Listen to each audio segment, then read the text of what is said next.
Selamat datang Mas Dede. Ya, terima kasih Pak Adi. Apa kabar? Alhamdulillah baik, sehat-sehat. Ini kita ketemu pertama kali, Ya. baru kali ini dan langsung podcast.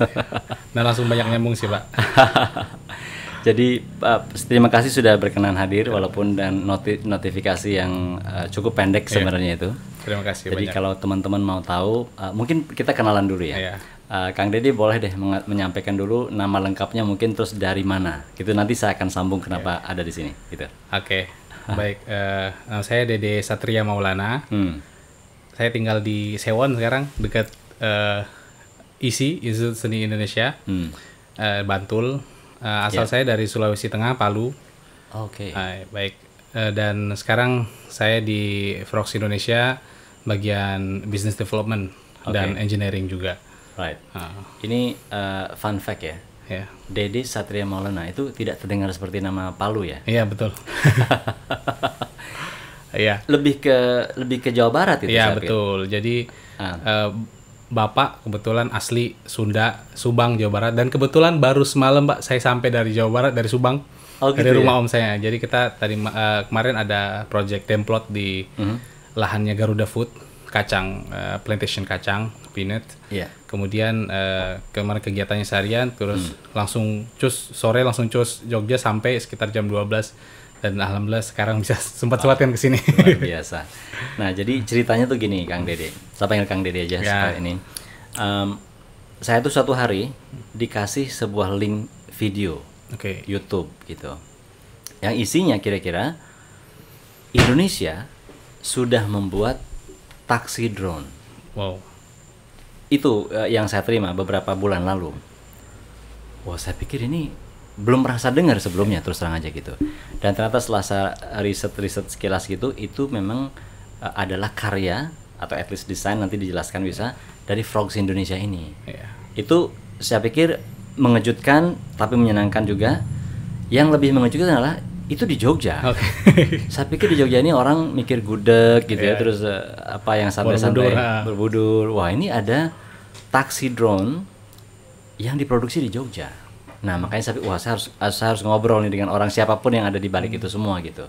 Jadi itu Kang Dede, kenapa saya mengundang Kang Dede ke sini gitu. Nah, sekarang mungkin dari ini dulu ya. Dari apa yang saya dengar itu, mungkin Kang Dede bisa jelasin itu. Itu apa dan benarkah memang seperti itu gitu?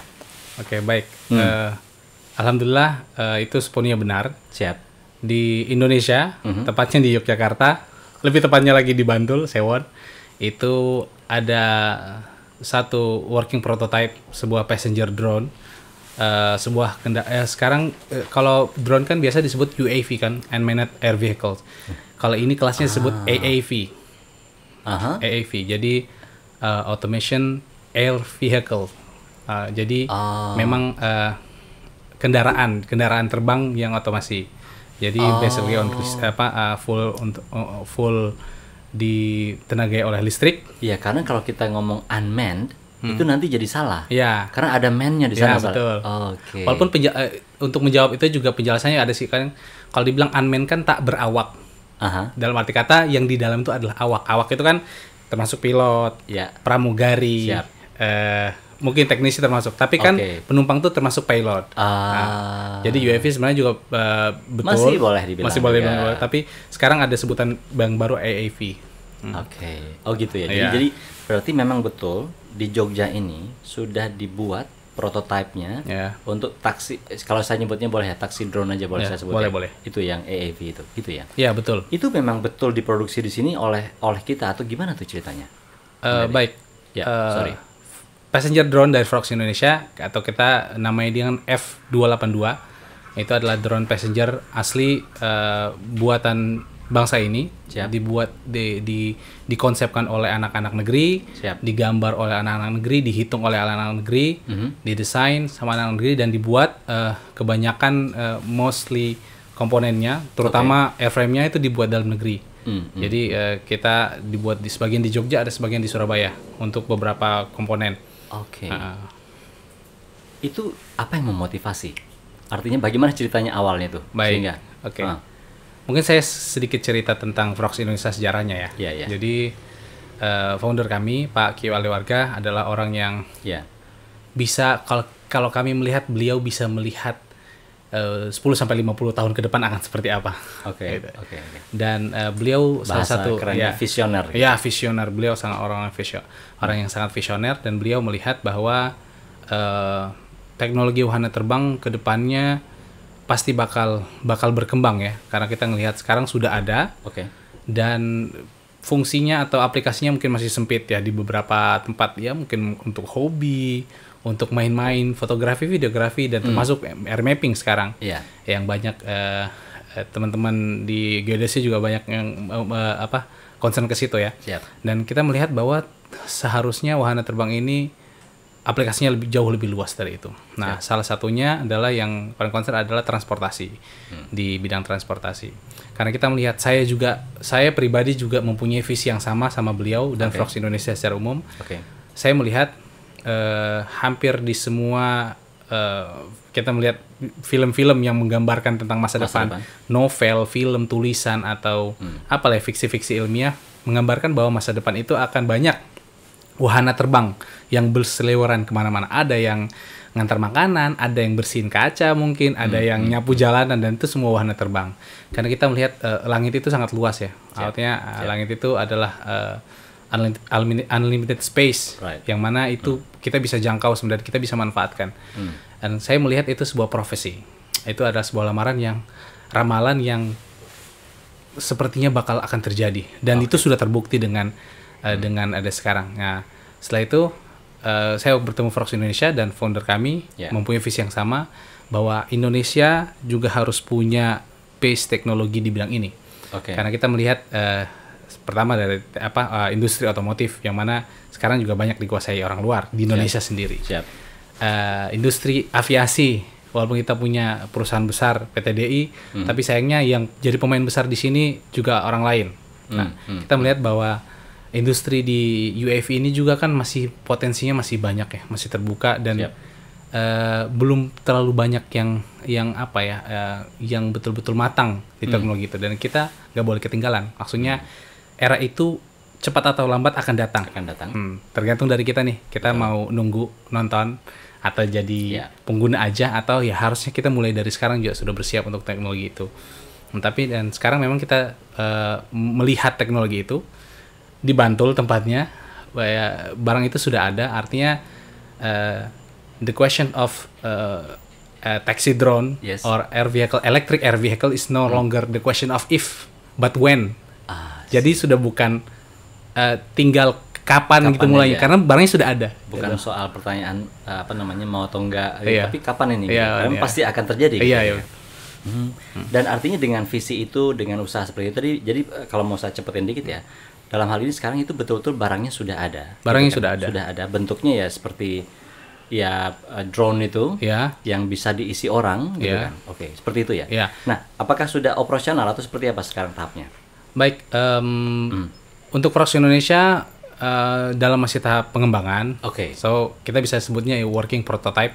Walaupun memang masih banyak beberapa isu technically yang mesti harus disempurnakan ya, karena dengan keterbatasan kita ya, teman-teman terbatas secara timnya, secara tanda kutip budgetnya juga mungkin. Jadi kita harus memikirkan berbagai cara untuk seefisien mungkin berjalan dan mencapai tujuan kita sama-sama, perlahan tapi pasti. Dan ini dikerjakan di Indonesia semua ya? Semua dikerjakan di Indonesia. Jogja dan Surabaya tadi gitu ya? Ya, Jogja dan Surabaya. Dan inilah ambisi positif ya, saya bilang, dari seorang anak bangsa yang mau membuat itu, yang kemudian bahan dan budget terutama nih, itu dari mana datangnya? Baik, untuk komponen memang beberapa tanda kutip teknologi komponen. Ada beberapa yang memang kita tidak bisa temukan di Indonesia, mau nggak mau. Tapi kita berusaha sedemikian mungkin, paling tidak ide awalnya atau konsep secara keseluruhan itu memang hasil dari kami. Rancangannya dari kami, perhitungannya dari kami. Memang ada, kemudian kita menyusun sebuah rancangan dan menyusun kebutuhan. Ada beberapa kebutuhan yang memang kita belum temukan di Indonesia. Harus kita datangkan dari luar. Tapi kita berusaha sebagaimana mungkin, semaksimal mungkin untuk memaksimalkan tingkat komponen yang bisa diproduksi dalam negeri. Berarti budget untuk produksi itu dari mana datangnya? Dari founder. Beliau founder dan investor kami. Dan sejauh ini kita memang masih tahap pengembangan masih pengembangan tahap awal lah. Iya. Artinya prototipe itu sudah hadir, berfungsi, tinggal ya mungkin beberapa penyempurnaan. Siap. Dan itu memang masih butuh banyak effort lah di situ. Oke. Karena prototipe yang sudah ada, berarti sudah pernah dilakukan apa? Tes sampai atau bagaimana? Baik.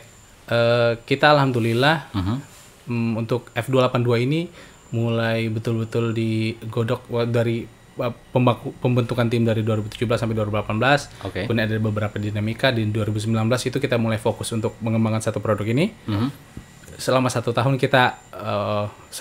itu kita fokus untuk merancang, menyempurnakan rancangan dan menyicil produksi beberapa komponen, dan akhirnya alhamdulillah di tahun 2020 awal barangnya jadi. Dan kita alhamdulillah sudah pernah tes terbang di lapangan udara Gading, Gunung Kidul. Dengan izin dari Lanut, terutama Lanut Adi Sucipto, karena Frogs Indonesia juga di bawah binaan FASI atau Binpot Dirga TNI AU. Diberikan kesempatan untuk waktu itu gimana tuh ceritanya tes? Artinya kita kan berangkat, jadi industri UAV ini ada dua kelas atau dua sebutan lah. Industri UAV itu adalah aeromodeling yang di up atau industri aviasi yang di downgrade. Itu ada dua sisi ya, dan itu kita berada di tengah-tengah nih. Kita nggak ada di industri UAV atau dunia aeromodeling. Dunia aeromodeling Indonesia kan itu sudah lumayan berkembang juga, dan di PON juga sudah masuk terutama.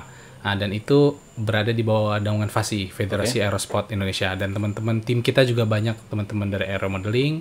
Dan kita punya koneksi atau hubungan yang baik dengan Binpot Dirga TNI AU Yogyakarta, Lanut Adi Sucipto, dan kita banyak tektokan, kita banyak konsultasi soal teknologi juga, soal izin-izin juga, dan mereka sangat-sangat membantu ya. Kita sangat berterima kasih. Mereka sangat mendukung lah kalau Indonesia harusnya memang bisa diberi kesempatan didorong untuk melakukan pengembangan ini, dan mereka ya seperti itu, kita mendapatkan beberapa fasilitas, dibantu dengan fasilitas pengujian dan konsultasi dan lain sebagainya. Jadi kita lalu diberikan kesempatan untuk menggunakan lapangan lapangan Gunung Kidul Gading di Gading waktu itu sekitar bulan Maret ya 2020.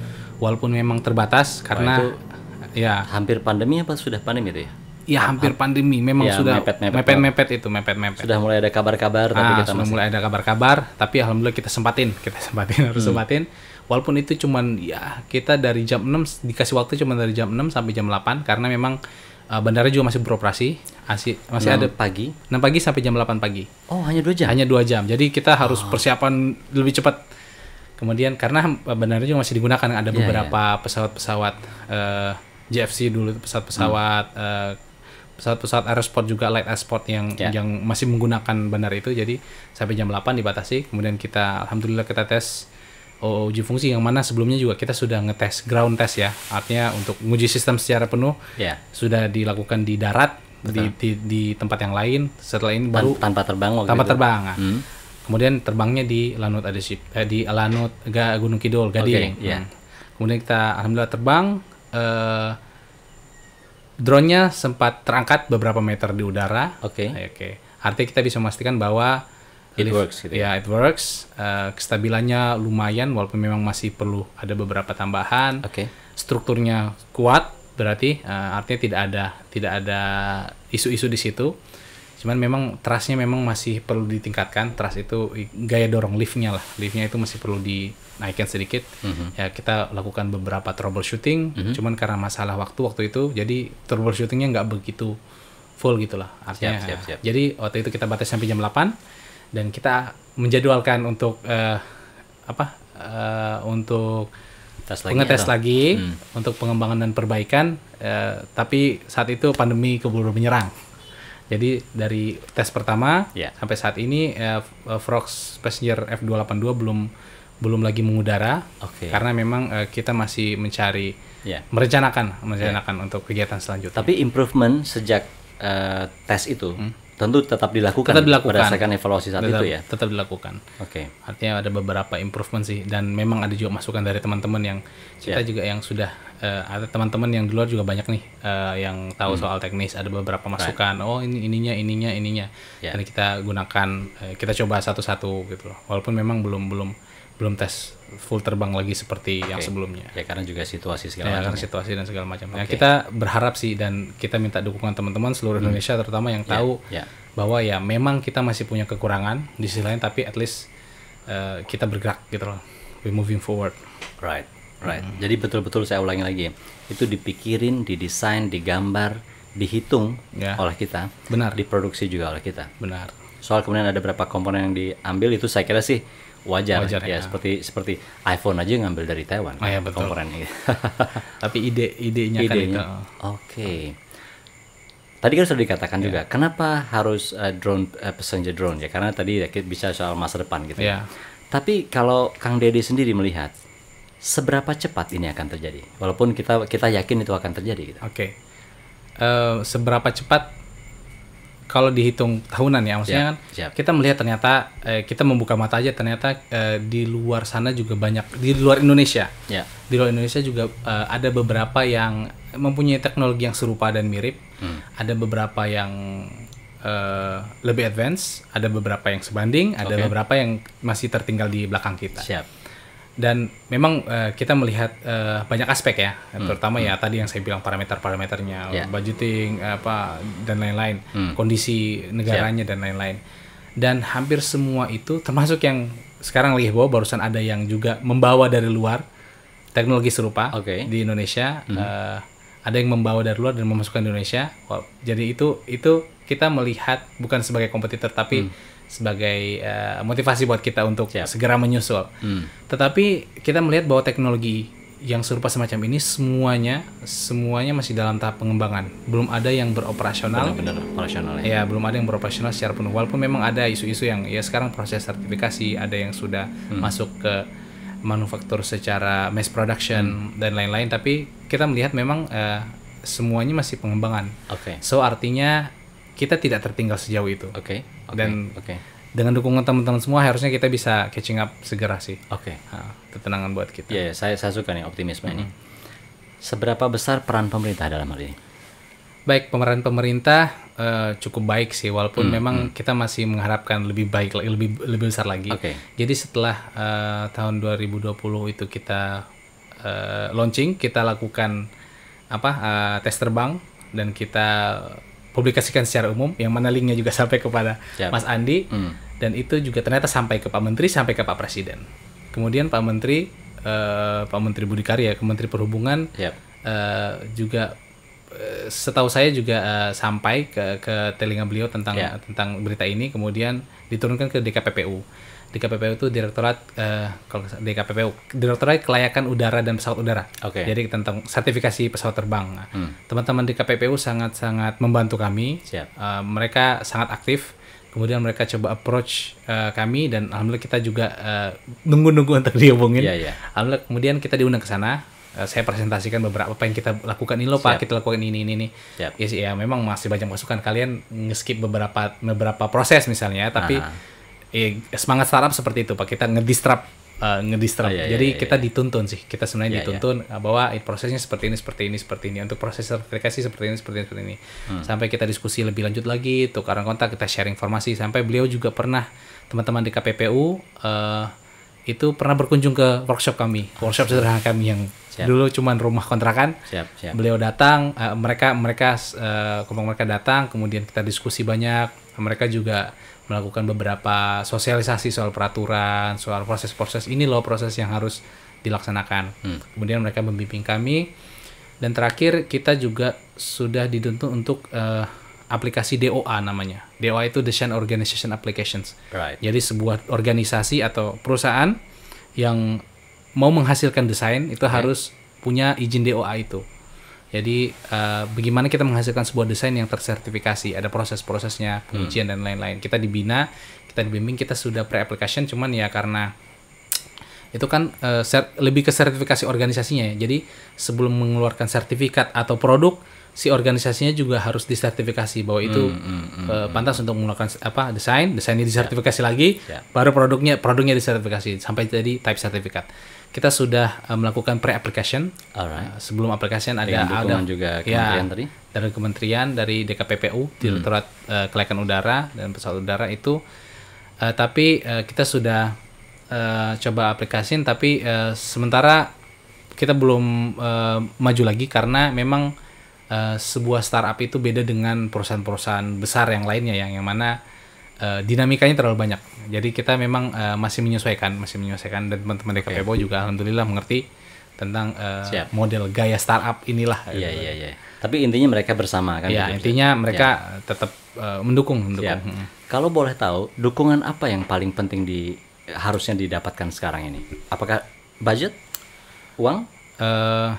Mungkin salah satunya? Mungkin salah satunya budget. Siap. Kemudian bimbingan yang lebih intens tentunya dari teman-teman semua regulator, kemudian konsultan dan lain-lain, dan teman-teman industri yang lain juga harusnya bisa saling mendukung karena kita melihat industri ini kan juga pemainnya banyak tapi nggak begitu banyak, maksudnya it's still rare gitu loh, maksudnya masih jarang ya, bahkan orang-orang yang di situ komunitasnya bakal ketemu orang-orang itu lagi, jadi kita juga minta dukungan, sama-sama mendukung. Kita melihat bahwa teman-teman itu bukan kompetitor tapi kolaborator semua. Kita mengajak semua untuk kolaborasi. Jadi teman-teman ada yang jago di softwarenya nih, flight control, kita pakai. Ada yang jago untuk di strukturnya nih, kita kolaborasikan. Ada yang jago di aerodinamika, kita coba kerjasamakan. Apa yang kita bisa bangun, sebenarnya itu sih dukungan itu. Mungkin budget ya, itu sebuah hal yang umum ya untuk membangun tapi kayak dukungan untuk kolaborasi itu sangat penting. Dan terbuka untuk itu tentunya. Kita sangat terbuka. Kalau sekarang berarti kembali ke ini, siapa di balik ini semua? Dalam arti misalnya kan pasti ada orang yang engineering yang sangat kuat di bidang itu segala macam. Itu ada berapa sih orang yang terlibat di sini? Sekarang tim kita itu kalau untuk Frogs Indonesia sendiri itu sekitar 20.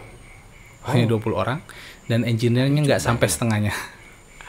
Oke, jadi memang kita masih kekurangan engineer, dan itu juga kita berharap nih publikasi-publikasi seperti ini bisa menarik teman-teman talent berbakat Indonesia, teman-teman dari UGM misalnya, dan kita kan dekat sama UGM di Jogja, STTA, STTKD, yang teman-teman di aviasi itu bisa bergabung dengan kita.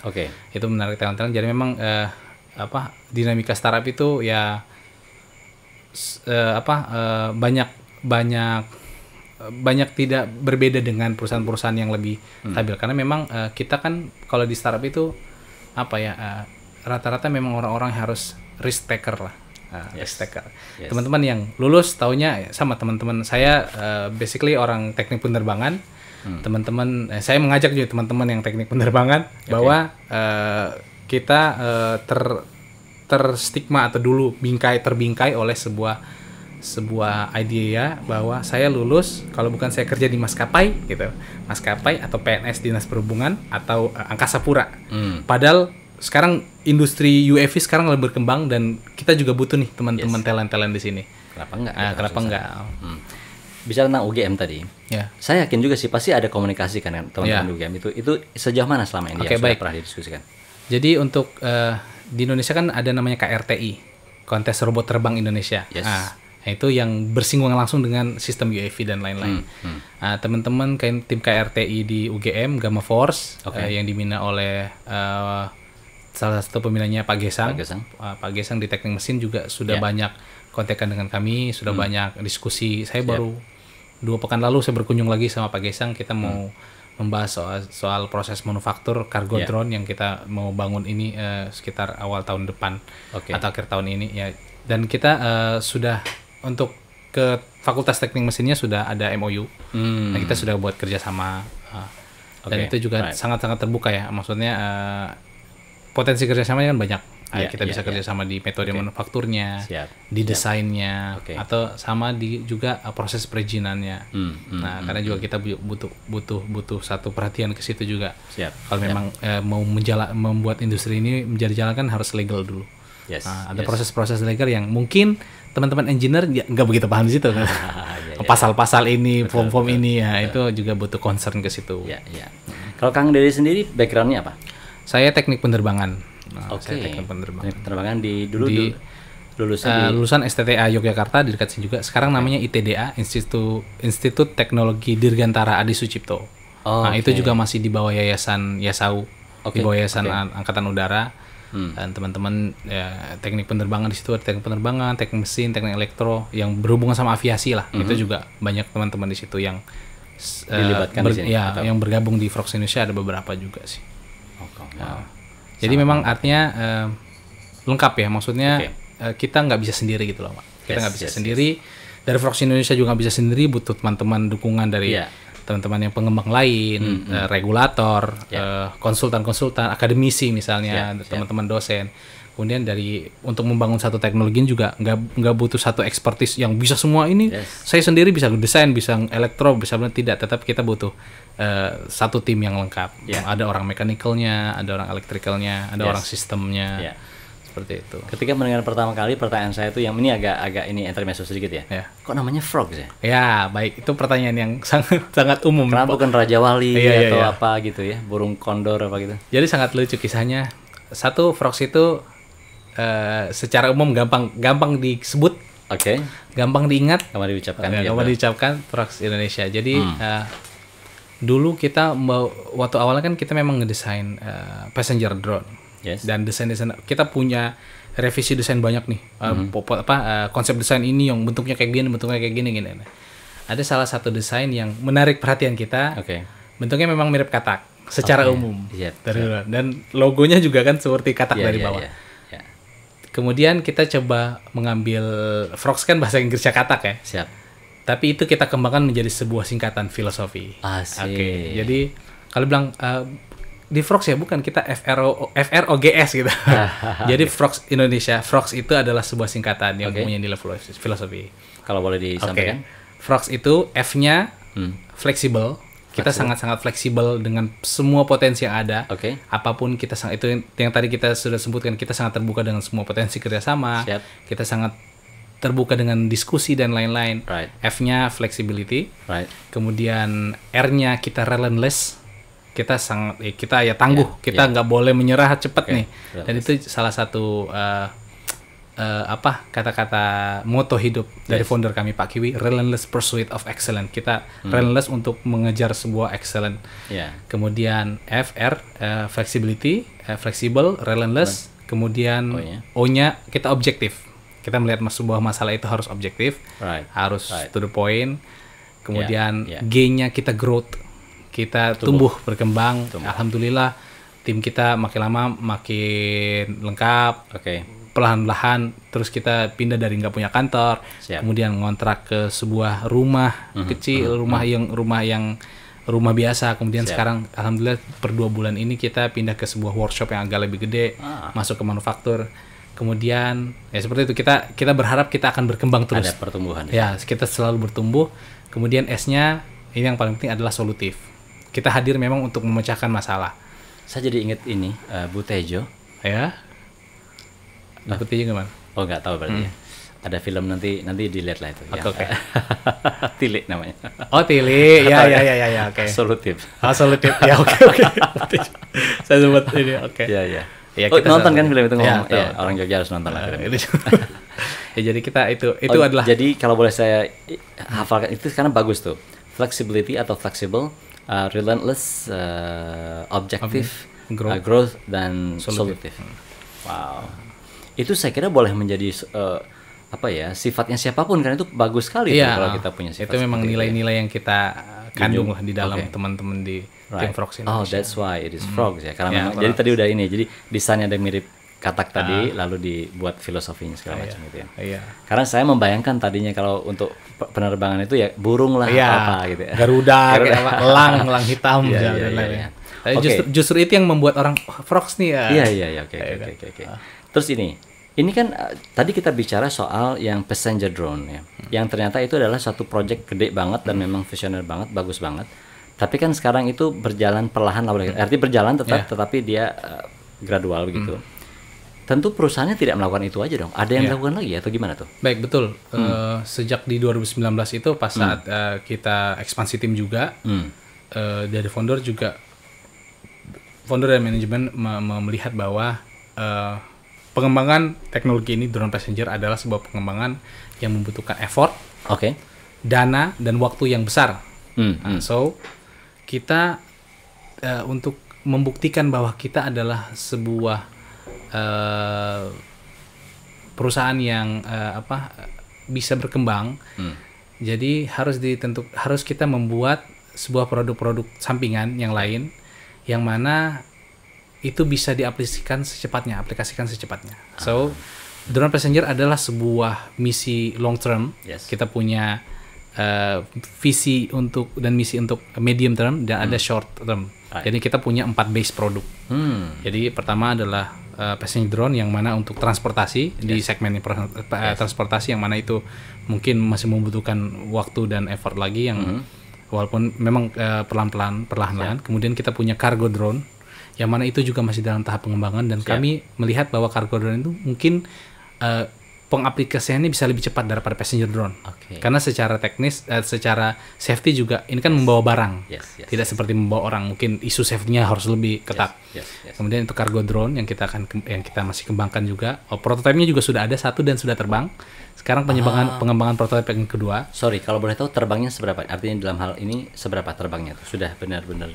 Kalau yang cargo. Yang cargo drone prototipenya juga diuji di Gunung Kidul juga.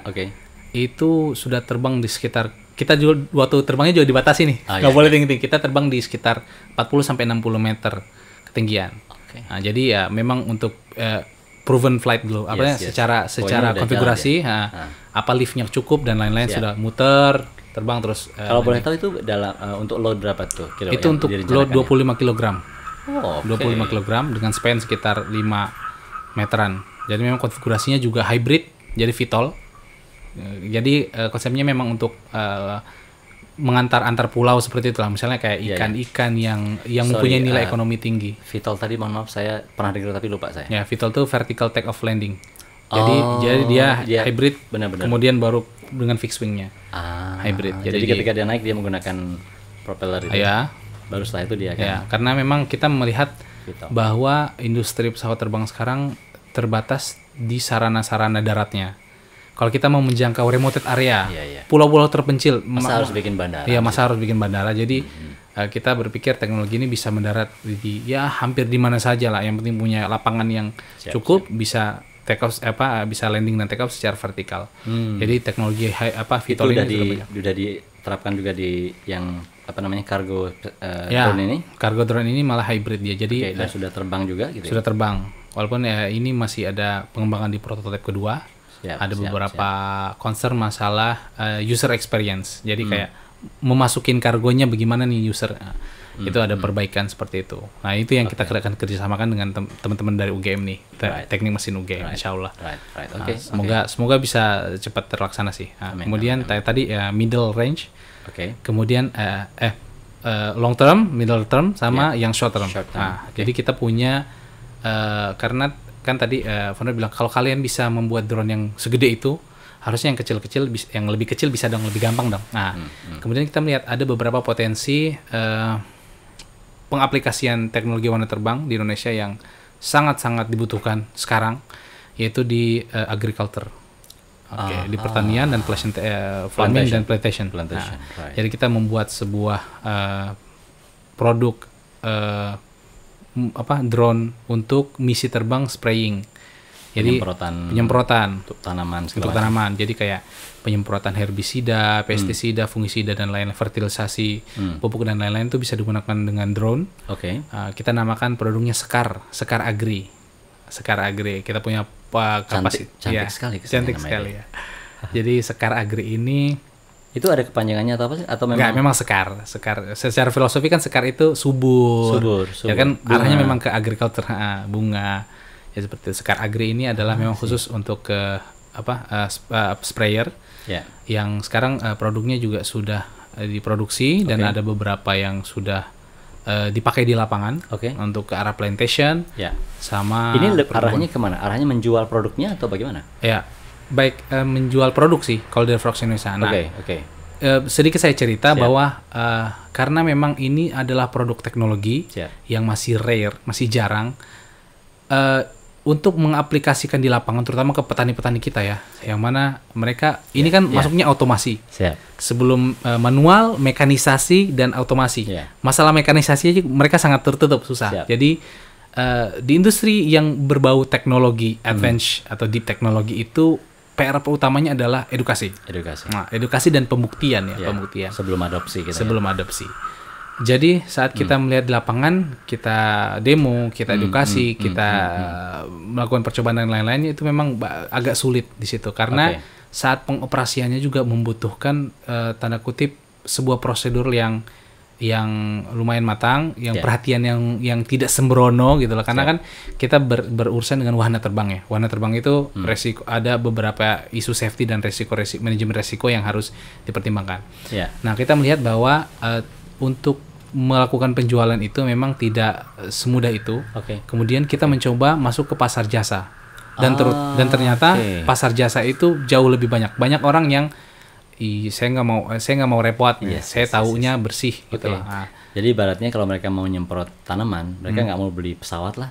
Pokoknya tanaman saya kesemprot aja. Tanaman saya kesemprot. Nah, jadi jasanya yang dibeli. Jasa penyemprotan dengan satuan hektaran atau dan lain-lain. Nah, kita melihat bahwa pasar di situ banyak nih. Dan kita Frogs Indonesia sudah pernah masuk di beberapa perusahaan perkebunan di Sinarmas Forestry dan lain-lain.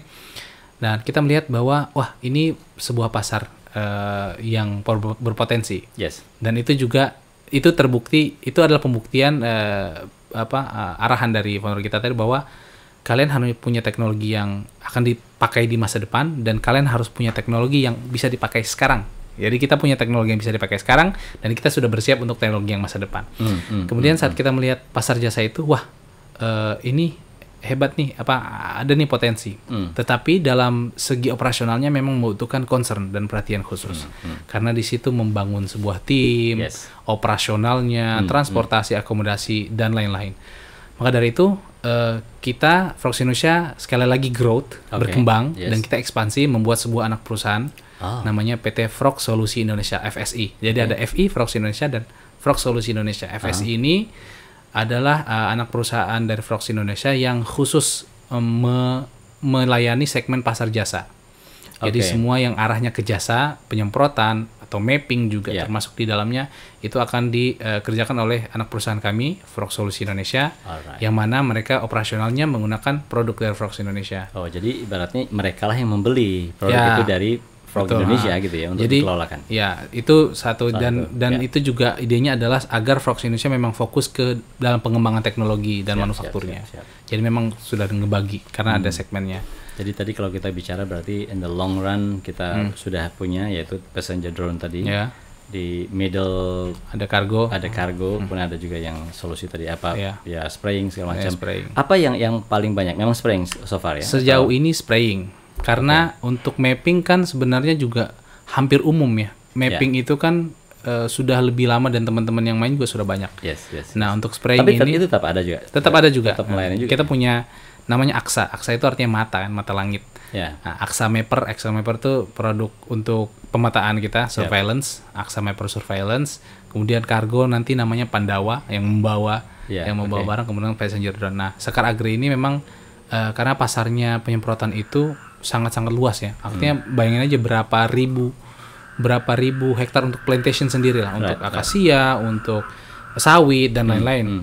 Belum lagi kita bicara yang farming, yang padi, kacang, tebu, jagung dan lain, berapa banyak. Bayangin padi aja misalnya dalam jangka waktu 1 kali panen, 3 atau 4 bulan panen, itu mungkin bisa 3 sampai 4 kali penyemprotan untuk pestisida, fungisida, fertilisasi, ZPK dan lain-lain itu. Dan itu sekarang masih dikerjakan manual. Beberapa petani kita yang masih bawa bawa semprotnya terus manual. Dan memang kita melihat bahwa itu tidak bisa lama-lama kita, produktivitasnya tidak akan meningkat kalau misalnya kita masih mengerjakan manual. Nah, salah satu engagementnya untuk efisiensi adalah dengan engagement teknologi.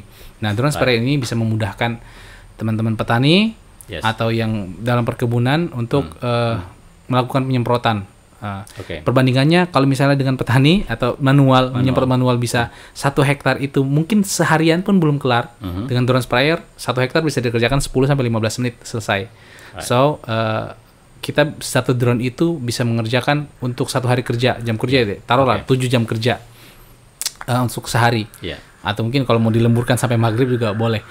Itu bisa sampai 15 sampai 25 hektar per hari. Bayangkan efisiensi yang kita bisa dapat. Cuman sekali lagi untuk apalagi petani-petani kita yang di bawah ya, memerlukan edukasi lagi. Karena secara hitungan satuan memang harus bisa membuktikan lebih murah. Cuman akan ada tanda petik investasi di awal. Nah, itu yang kita masih jadi PR sih. Nah, kita punya rencana program bahwa ini kan arahnya juga ke jasa. Nah, kita bisa gunakan BUMDes atau Karang Taruna. Mereka yang akan menggunakan ini untuk melakukan jasa penyemprotan itu. Itu bisa diarahkan ke sana. Bisa di-spill nggak harganya di sini? Kira-kira kisarannya? Untuk kisaran Skar Agri itu 1 paket dapat 1 set baterai, 1 drone, dan chargernya RTF lah, namanya RTF itu ready to flight. 1 paket RTF itu kisaran sekitar 90 sampai 120 juta. Jadi memang that's a good price. Kayaknya good price itu. Iya, dibandingkan dengan produk lain dari luar itu sebenarnya masuk satu. Kedua yang kita unggulkan adalah this is our product gitu loh. Bengkelnya di sini nih, pabriknya. So kalau ada masalah di lapangan yang mana kita tidak menutup kemungkinan produk apapun, sekali lagi tadi kan saya sudah singgung, pengoperasikan wanita terbang itu ada beberapa resiko yang memang kita ada preventif manajemen resiko, tapi hal-hal yang tidak diinginkan terkadang terjadi. So untuk after sales-nya, servisnya, untuk diskusi dan lain-lain kita sangat terbuka. Dan itu yang kita sangat unggulkan. Misalnya teman-teman di lapangan nih, contohnya teman-teman yang ada beberapa perusahaan lain yang mengerjakan juga project spraying, mereka menggunakan produk lain nih dari luar negeri. Kemudian nggak diminta-minta crash itu ya jatuh, ada kecelakaan, kemudian barangnya rusak nih. Mereka harus menunggu 2 sampai 3 bulan karena dikirim ke luar negeri dulu, atau mungkin spare part-nya yang susah dan lain-lain. Kalau tim kami misalnya hari ini crash, kemudian malamnya kita kerjain, besok mungkin bisa terbang lagi. Hal seperti itu yang kita unggulkan karena produknya produk kita sendiri, kita yang tahu seluk-beluknya produk itu sampai mana sih di dalam. Dan kita menguasai. Kalau saya sih terus terang concernnya karena ini bukan jualan, kita kan relasinya benar-benar karena saya pengen tahu ya. Jadi tidak dalam keadaan mungkin informasi juga sih ya. Betul, tidak dalam keadaan mengendorse apapun gitu. Tapi menurut saya memang betul. Kalau kita kerjakan sendiri, kita jadi tahu betul-betul seluk-beluk energinya, teknologinya, kelemahan segala macamnya gitu kan. Betul. Dan semakin banyak orang yang mau make di awal paling tidak, itu akan mendapatkan masukan untuk perbaikan sebenarnya kan begitu ya. Dan karena kan kita sudah melakukan jasa. Maksudnya kita sudah gunakan, kita sudah buktikan barang ini di lapangan. Berbulan-bulan, setiap hari terbang sampai puluhan jam terbang, dan itu sebuah insight dan masukan buat tim engineering kita yang mana kita di dalam juga. Dan penyempurnaan produk sudah kita lakukan. Udah langsung segera dari evaluasi itu ya. Kalau sekali terbang itu yang tadi Skar Agri itu bisa berapa paling lama yang dianggap masih aman? Kalau standarnya memang tadi sekali terbang 1 hektar. So sekitar 15 menit. 15 menit itu sudah terbang. Jadi 10 sampai 15 menit untuk 1 hektar. Tapi ini fleksibel, yang maksudnya tergantung di lapangan karena ada beberapa jenis obat konsentrasinya mungkin beda. Ada yang perlu sekali terbang cuma setengah hektar, ada yang sekali terbang 1 hektar, ada yang mungkin sekali terbang bisa 2 hektar. Misalnya campuran konsentrasi obatnya agak ada yang agak tebal, ada yang agak tipis yang seperti itu. Tapi rata-rata di sekitar itu. Tapi secara baterai segala macam nggak masalah itu. Berapa yang kalau misalnya mau sekuat-kuatnya gitu, katakan kasarannya? Maksimal. Ya maksimal mungkin di 20 menit. 20 menit. Tapi kan kita mikirnya gitu, efisiensi. Maksudnya kita nyediain baterai memang untuk skala terbang. Jadi sudah ada perhitungannya. Karena nggak linear ya. Betul. Ini makin lama terbang makin bagus. Belum tentu. Betul. Jadi ada efisiensi dari situ. Nah kembali ke yang tadi passenger. Itu kan tentu nanti berbeda tuh ininya ya.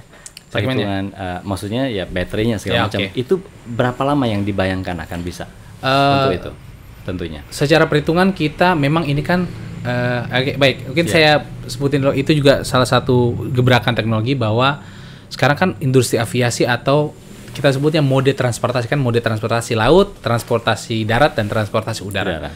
Sejauh ini, saat ini mode transportasi udara lebih banyak digunakan untuk jarak jauh, middle range sampai jauh. Padahal kita nggak berpikir bahwa ada short range yang bisa masuk ke pasar itu. Nah, passenger drone itu adalah, makanya dibilang taksi udara ya. Jadi dia memang pasarnya segmennya untuk jarak pendek antar tempat di dalam satu kota dan lain-lain sebagainya. Di rancangan itu bisa terbang sekitar 30 sampai 35 menit untuk satu kali perjalanan. Memang untuk dalam, memang untuk urban transportasi. Jadi nanti saya membayangkan di setiap gedung-gedung yang penting itu akan ada apa istilahnya, taksinya, drone pad ya. Akan kemudian helipad, drone pad. Seperti itu. Konsepnya adalah drone passenger adalah sebuah kendaraan udara yang intelligent and eco-friendly. Makanya tadi dibilang otomasi. Jadi penumpang masuk, duduk, pilih titik tujuan, sudah tinggal diam. Nanti akan sistem yang akan mengantarnya ke sana, turun dan sudah selesai. Jadi intelligent, dia bisa beroperasi dengan dirinya sendiri, otomasi, dan eco-friendly dari tenaga listrik. So jadi kayak maintenance-nya lebih gampang, kemudian polusinya jelas tidak ada. Dibandingkan dengan artinya mungkin kita bisa bilang kayak gini. Saya kadang suka menyebutnya begini. Ini adalah helikopter elektrik. Jadi memang segmennya adalah mendisrupt teknologi helikopter sekarang. Yang mana kita ngelihat taksi udara sekarang kan ada sebenarnya. Di Jakarta tuh ada helikopter. Ya, tapi masih menggunakan helikopter. Dan diskusi sama teman-teman yang melakukan industri ini bahwa yang paling besar justru adalah biaya maintenance-nya. Karena perawatan dari helikopter itu sendiri yang masih pakai bahan bakar fosil ya. Ada olinya lah, inilah, gear-gearnya segala macam terlalu banyak, terlalu rumit. Kita basically sebenarnya teknologinya simple karena pakai elektrik. Hanya yang justru lebih ditekankan adalah sistemnya, lebih ke software. Nah, jadi intelligence. Intelligence. Jadi mekanikalnya jauh lebih simple dan lebih gampang perawatannya dibandingkan teknologi helikopter yang sekarang. Dan pastinya jauh lebih murah. Kemudian adalah biaya pilotnya. Gaji pilotnya helikopter itu ternyata gede. So saat profesi ini bisa digantikan oleh sistem, mungkin kedepannya bakal bisa mengefisienkan banyak. Walaupun memang itu kan sebuah disrupt ya. Ada beberapa profesi yang dulu kita temukan, mungkin sekarang kita temukan. Dulu nggak ada, sekarang ada. Termasuk misalnya drone pilot. Saya nggak tahu 10 tahun lalu ada nggak drone pilot. Sekarang pilot drone itu adalah sebuah profesi. Betul. Yang mana kita punya tim drone pilot yang kita bangun. Atau yang paling ini social media analis. Nah, social media analis, data analis, data analitik. 10 tahun lalu nggak ada kan? Ya, dulu misalnya saya membayangkan orang yang main Twitteran atau Facebook itu dianggap nggak jelas kerjaannya. Sekarang itu jadi kerjaan yang benar-benar profesi ya. Misalnya gitu ya. Ya, digital marketing. Bang, ini saya senang nih mendengar ini semua. Artinya satu optimismenya ya, bahwa ini memang betul-betul dikerjakan oleh kita sendiri, didesain oleh kita sendiri. Berarti kita menunjukkan kita mampu melakukan itu saya kira sangat penting. Mungkin pertanyaan yang agak-agak terakhir ini, gimana kita, misalnya mahasiswa misalnya nih, dia pengen tahu kan, pengen terlibat atau pengen belajar. Membuka nggak peluang itu untuk mahasiswa datang atau apa? Ya, terima kasih. Sekali lagi, Frogs adalah fleksibel. Kita menerima teman-teman mahasiswa, termasuk Pak Andi kalau monggo. Saya tunggu main-main ke kantor ya biar kita lihat passenger drone-nya. Kita sangat membuka untuk peluang teman-teman magang kerjasama. Kita kemarin teman-teman dari ITB, teman-teman dari Presiden University ada yang magang desain di magang ke kita. Ini besok November ada 2 teknik mesin UGM yang bergabung untuk magang, belajar untuk desain, dan kita sangat terbuka untuk itu. Jadi teman-teman yang sekali lagi yang mau magang, silahkan hubungi admin. Kita bisa dihubungi di sosial media manapun, di Instagram, Frogs Indonesia ada, YouTube ada, Facebook ada, LinkedIn ada, dan di WhatsApp-nya juga ada. Silahkan kita terbuka untuk teman-teman mau tanya-tanya dulu. Apa ini yang ada di deskripsi juga nih. Oh ada ya, silakan. Jadi kita sangat terbuka untuk teman-teman magang, dan kita sangat terbuka sama teman-teman yang memang mau bergabung, mungkin yang sudah lulus, mau bergabung, kita mau belajar dan membangun sama-sama Frogs Indonesia. Kita sangat terbuka, dan kita memang memerlukan engineer yang bisa sama-sama membangun, karena kita visinya ke depan sangat banyak dan sangat besar. Kita expand tim akan sangat besar, dan saya berharap dukungan semua pihak sih. Kami berharap dukungan semua pihak untuk Frogs Indonesia. Artinya ini kita bisa membawa teknologi ini sebagai wajah Indonesia ya. Maksudnya kita juga memang sudah mengikuti beberapa event internasional sih. Siap. Ya, kita kemarin Hannover Messe kita ikut. Ya. Kemudian ini insya Allah waktu ke Jerman itu? Enggak, tapi waktu yang 2020 itu kan Hannover Messe kita ikut, kemudian dibatalkan karena pandemik besar. Yang 2021 kemarin kita ikut versi online. Hannover Messe-nya online dan Frogs Indonesia terlibat di dalam itu. Alright. Kemudian ada beberapa event di Singapura, Malaysia dan lain-lain. Kemudian ini besok insya Allah semoga Allah mudahkan nanti kita akan ada Indonesian Expo di Dubai, World Expo di Dubai. Di stand Indonesia dari beberapa kementerian menawarkan kita untuk bergabung mengisi itu karena memang ini sebuah wajah Indonesia yang membuktikan Indonesia juga punya loh, Indonesia juga bisa loh gitu loh. Dan this is Indonesia gitu loh. Dan kita nggak ketinggalan kan. Kita nggak ketinggalan. Insya Allah kita. Kang Dery, terima kasih. Ya, makasih banyak, jadi Pak. atas nama saya pribadi juga mungkin masyarakat Indonesia gitu ya, kita doakan. Amin. Dan juga tentunya dukung siap. agar Frogs dan segala produknya itu bisa benar-benar nanti menjadi nyata dan menjadi wajah kita di dunia. Amin. Matur nuwun, terima kasih. Selamat malam. Terima kasih.